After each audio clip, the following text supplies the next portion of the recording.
In the beginning there was nothing. The most powerful and mediators of the world were just regular beings.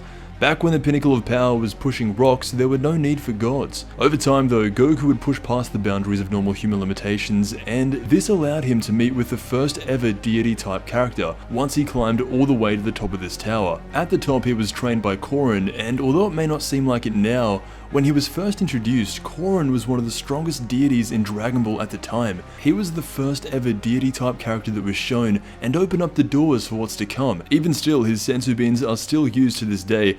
Other than that though, comparing him to what's to come makes Korin look like just a normal cat. Going beyond Korin's tower to a higher plane, there is the Guardian of the Earth. This concept has been around long before Kami and Dende took up the position. The Guardian of the Earth's role is a lot more like an overseer to that specific planet. They are not always the strongest, but they will always have the best moral compass. In the case of Kami, he had to meditate for years trying to expel the evil that was inside of him, and that's what manifested in Piccolo, weakening him to the point where a teenage Goku was able to surpass him in strength. Earth had Kami, Namek had the Grand Elder. It's all basically the same thing. They watch over their people, very similar roles, and they are both Namekian, which in a roundabout way, it will all circle around back into that. Beyond the gods of the living, just quickly, there is King Yema. Yema's job is to choose what to do with a being once they pass away. He is very powerful in this reality. Not even Cell could overpower him. His powers are limited to the check-in station, and that's about it. He has trained with the upper echelon of gods though, starting with the North Kai.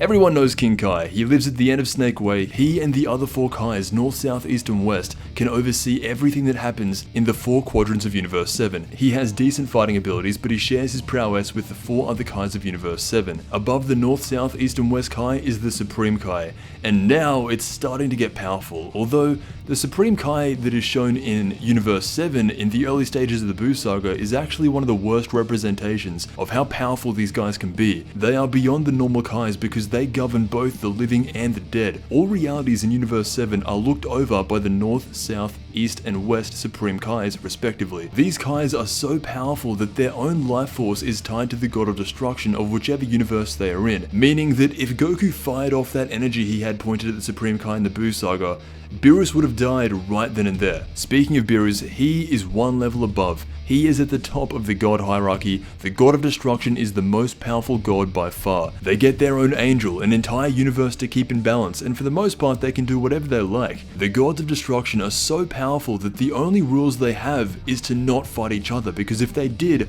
all the universes around them would collapse out of the sheer power coming from these gods. All 12 gods exist for the same reason, and although some might be stronger than others, they are all on the same level of hierarchy and basically do the same thing. There are very few mortals around the 12 universes that have god energy inside of them. Goku is one of them. When he did the Saiyan God ritual, he automatically got it. However, you then have someone like Vegeta who actually trained himself to get it naturally. He didn't use a god ritual, and I assume the same thing is similar with Jiren and even Toppo of Universe 11. These are characters that could rival gods on power, but they have no jurisdiction or any say in what happens in the grand multiverse. That all comes down to the Grand Priest. A god isn't even the right word for someone like the Grand Priest. He, along with the Omni King, are the complete overseers of the multiverse. They are in control of selecting new gods, new Kais. Reality itself almost all kind of stems from this realm.